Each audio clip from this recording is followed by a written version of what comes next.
subscribe please. Hello everyone, welcome to Care Lifters. आज का हमारा टॉपिक है care plan on appendectomy. Appendectomy हो या एपेंडिसाइटिस, दोनों के ऊपर आप सेम तरीके से केयर प्लान बना सकते हैं, इसलिए आप इस वीडियो को ध्यान से देखिएगा। मेरे चैनल पे आपको एपेंडिसाइटिस के ऊपर भी केयर प्लान मिल जाएगा। अगर आपको सिर्फ एपेंडिसाइटिस के ऊपर ही चाहिए तो वो भी आप चैनल विजिट करके देख सकते हैं और चैनल को सब्सक्राइब भी ज़रूर कर दीजिएगा। केयर प्लान के फर्स्ट पेज में हम पेशेंट डाटा मेंशन करते हैं।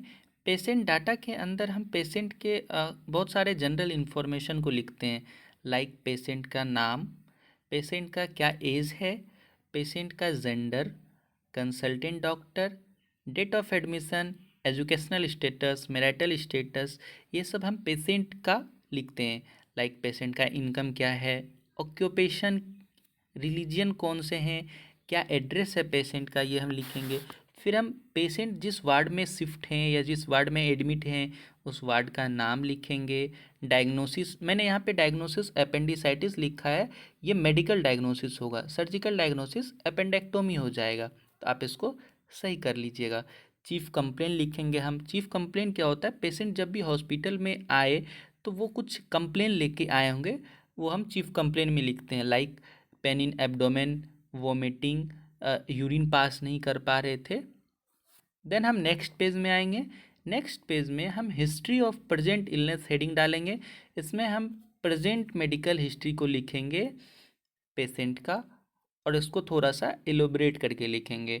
फिर उसके नीचे हम पास्ट मेडिकल हिस्ट्री को लिखेंगे, लाइक पेशेंट को डायबिटीज़ या हाइपरटेंशन, अस्थमा वगैरह की बीमारी थी या नहीं पास्ट में, पास्ट मेडिकल के अंडर हम लिखेंगे। फिर हम प्रेजेंट सर्जिकल हिस्ट्री हेडिंग डालेंगे और प्रेजेंट सर्जिकल हिस्ट्री हेडिंग के अंदर हम प्रेजेंट में जो सर्जरी हो रहा है पेशेंट का, लाइक एपेंडेक्टोमी का सर्जरी हो रहा है, ये किस डेट को हो रहा है और कैसे हो रहा है, इसको हम एक डिटेल में इलोबरेट करके लिखेंगे। उसके नीचे फिर हम पास्ट के सर्जिकल हिस्ट्री को लिखेंगे, पेशेंट से पूछ के या पेशेंट के अटेंडेंट से पूछ के कि पेशेंट का पास्ट में कोई सर्जरी हुआ है, अगर हुआ है तो वो हम मेंशन करेंगे, अदरवाइज नो एनी सिग्निफिकेंट लिख देंगे हम। फैमिली हिस्ट्री के अंदर हम पहले फैमिली ट्री को बनाएंगे, फिर उसके बाद फैमिली कंपोजिशन लिखेंगे। फैमिली ट्री में हम इस तरह से फैमिली ट्री बनाते हैं और उसमें जो स्क्वायर बॉक्स है उसमें हम मेल को डिनोट करते हैं, वो हम मेल के लिए बनाते हैं, और सर्कल वाला बॉक्स फीमेल के लिए बनाते हैं, और साथ में उनका नाम और एज भी हमें लिखना है। जो भी पेशेंट है उस बॉक्स को हम कट लगा देते हैं ताकि वो पता चले कि ये पेशेंट है। और फैमिली कंपोजिशन में हम नीचे पूरा चार्ट बनाएंगे, लाइक हम पहला कॉलम बनाएंगे फैमिली मेम्बर के नाम, फिर रिलेशनशिप विद द पेशेंट क्या है, क्या क्या रिलेशन है मेंबर का, फिर एज और सेक्स लिखेंगे फैमिली मेम्बर का, मैरिटल स्टेटस लिखेंगे, उसी तरह से occupation, health status and educational background भी लिखेंगे। देन हम नेक्स्ट पेज में सोशियो इकोनॉमिक हिस्ट्री मेंशन करेंगे। सोशियो इकोनॉमिक हिस्ट्री हेडिंग के अंदर हम फैमिली का इनकम लिखेंगे, फिर अर्निंग मेंबर कितने हैं, मेंटेनेंस ऑफ हाइजीन कैसा है, फिर हाउसिंग कंडीशन को लिखेंगे, हम मेंशन करेंगे, इलेक्ट्रिसिटी को मेंशन करेंगे, वाटर सप्लाई किस चीज़ से आता है, फिर ड्रेनेज सिस्टम, सैनिटाइजेशन और relationship with the family member लिखेंगे।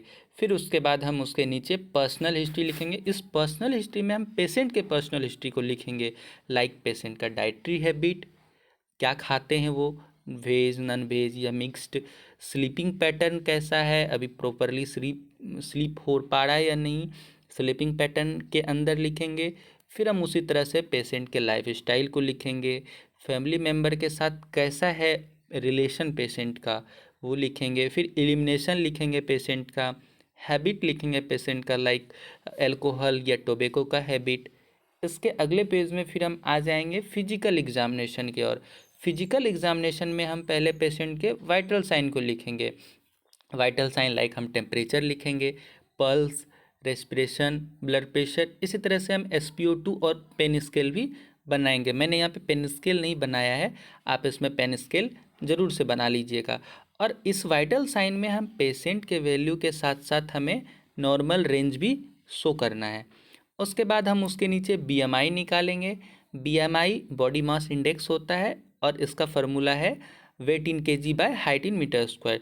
तो हम पहले पेशेंट के हाइट को लिखेंगे, फिर पेशेंट के वेट को लिखेंगे और हाइट को हम मीटर में कन्वर्ट कर देंगे, तभी हम बीएमआई को निकाल पाएंगे। इस तरह से हम बीएमआई निकालना है। फिर इसके बाद हम फिजिकल असेसमेंट की ओर आते हैं। फिजिकल असेसमेंट हमें पेशेंट का हेड टू फुट तक फिजिकल एनालिसिस करना है, पूरा देखना है। लाइक हम पहले पेशेंट का जनरल अपीयरेंस देखेंगे, इसमें हम पेशेंट के लुक को देखेंगे, कॉन्शियसनेस को देखेंगे, कैसे ओरिएंटेड है पेशेंट वो लिखेंगे, वेल ओरिएंटेड है या नहीं, बिल्ट कैसा है पेशेंट का, न्यूट्रिशनल स्टेटस क्या है, जनरल अपीयरेंस के अंदर आ जाएगा। लाइक दैट हम हेड का, hair, eye, nose, mouth and pharynx, ear, neck, chest, abdomen, इसी तरह से हम लिखेंगे। इसमें आपको फोकस ये करना है कि आपका जो भी डिजीज़ कंडीशन है, उस डिजीज़ कंडीशन का फिजिकल असेसमेंट आपको अच्छे से लिखना है। लाइक मेरे पेशेंट को अगर अपेंडिसाइटिस या अपेंडेक्टोमी का प्रॉब्लम था, तो हम एब्डोमेन में अच्छे से फिजिकल असेसमेंट करेंगे। लाइक हम इंस्पेक्शन, पाल्पेशन, परकशन, अस्कल्टेशन को सही सही लिखेंगे। फिर इसके बाद अपर एक्सट्रामिटीज़, लोअर एक्सट्रामिटीज़ और जेनिटल एरिया का करेंगे। फिर बैक, इंटीग्यूमेंट्री सिस्टम और लास्ट में हम न्यूरोलॉजिकल सिस्टम का असेसमेंट करेंगे। इसी तरह से हम अगले पेज में फिर मेडिकेशन को लिखेंगे। पेशेंट का जो भी मेडिकेशन पेशेंट का चल रहा है उसको यहाँ पे हम मेंशन करेंगे, उसके डोज, रूट, फ्रीक्वेंसी को भी लिखेंगे और साथ ही साथ उस पार्टिकुलर मेडिसिन का क्या एक्शन है और क्या साइड इफ़ेक्ट हो सकता है, ये भी हम यहाँ चार्ट बना के लिखेंगे मेडिकेशन हेडिंग के अंदर। और फिर हम पेशेंट के इन्वेस्टिगेशन को लिखेंगे। इन्वेस्टिगेशन में हम लैब टेस्ट, पेशेंट का वैल्यू और साथ में नॉर्मल वैल्यू क्या होता है ये भी हम कॉलम बना के लिखेंगे। पेशेंट का जो भी इन्वेस्टिगेशन हुआ है, लाइक अलग अलग डेट में जो इन्वेस्टिगेशन हुआ है वो हम इस तरह से प्रॉपरली पुट कर सकते हैं। फिर हम डाइट प्लान लिखेंगे पेशेंट का। डाइट प्लान में पेशेंट का एक डाइट हम तैयार करेंगे कि क्या डाइट पेशेंट खा रहे हैं या क्या पेशेंट को हम देंगे। देन हम नर्सिंग असेसमेंट की ओर आ जाएंगे।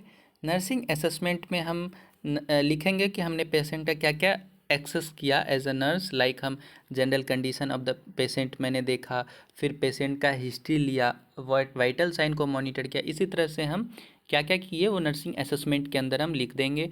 फिर हमने क्या क्या प्रॉब्लम को आइडेंटिफाई किया पेशेंट के अंदर, ये हम प्रॉब्लम आइडेंटिफिकेशन में लिखेंगे। यहाँ पे आपको 3-4 प्रॉब्लम लिखने हैं अपने पेशेंट में जो भी आपको प्रॉब्लम लग रहा है। फिर उस प्रॉब्लम के अकॉर्डिंग हम नर्सिंग डायग्नोसिस बनाएंगे उसके नीचे। और इसी तरह से फिर नर्सिंग डायग्नोसिस बनाने के बाद हम नर्सिंग प्रोसेस को बनाएंगे। लाइक इस तरह से मैंने पहले एक पेन का नर्सिंग प्रोसेस बनाया। नर्सिंग प्रोसेस मैंने ये रेशनल के साथ बनाया है। प्लानिंग और इम्प्लीमेंटेशन के बीच में मैंने रेशनल भी लिखा है। अगर आप रेशनल नहीं लिखते हैं या आपकी कॉलेज में नहीं बताया जाता है रेशनल लिखने, तो आप नहीं भी लिख सकते हैं, रेशनल को इग्नोर कर दीजिएगा, बाकी सब सेम तरीके से आएगा। ये मैंने एक पेन के ऊपर बनाया। फिर इसके बाद एक वीकनेस का नर्सिंग प्रोसेस है, लाइक असेसमेंट, फिर नर्सिंग डायग्नोसिस उसका लिखना है। उसके लिए गोल क्या हम डिसाइड कर रहे हैं, प्लानिंग और इम्प्लीमेंटेशन, बीच में रेशनल भी लिख सकते हैं आप, और लास्ट में हम इवेलुएट करेंगे। इसी तरह से फिर हम इम्प्रॉपर स्लीप के ऊपर एक बनाएं और लास्ट में हम पेशेंट को एक हेल्थ एजुकेशन देंगे। हेल्थ एजुकेशन में हम पेशेंट को एजुकेट करेंगे डिजीज़ से रिलेटेड, डाइट से रिलेटेड, एक्सरसाइज, हाइजीन, मेडिकेशन से रिलेटेड। तो यहाँ पे मैंने डाइट से रिलेटेड दिया है कि पेशेंट किस टाइप के डाइट को कंज्यूम कर सकते हैं और किस टाइप के डाइट को अवॉइड कर सकते हैं। फिर एक्सरसाइज और रेस्ट में लिखना है कि पेशेंट को एक्सरसाइज करना चाहिए या नहीं, रेस्ट कितना प्रॉपरली रेस्ट लेना चाहिए। और हाइजीन में हम पेशेंट के हाइजीन, कैसे पेशेंट हाइजीन को मेंटेन कर सकते हैं, ये हम पेशेंट को हेल्थ एजुकेशन देंगे। उसके बाद मेडिकेशन से रिलेटेड देंगे, लाइक हम मेडिकेशन लेने से, एडमिनिस्टर करने से पहले एक्सपायरी डेट वो चेक करें और मेडिकेशन जो है वो बच्चों से दूर रखें। तो ये सब हम हेल्थ एजुकेशन के अंदर लिखेंगे। कंक्लूज़न लिखेंगे। कंक्लूज़न में हम डिजीज़, जो भी डिजीज़ था उसका एक शॉर्ट समरी लिखेंगे। लाइक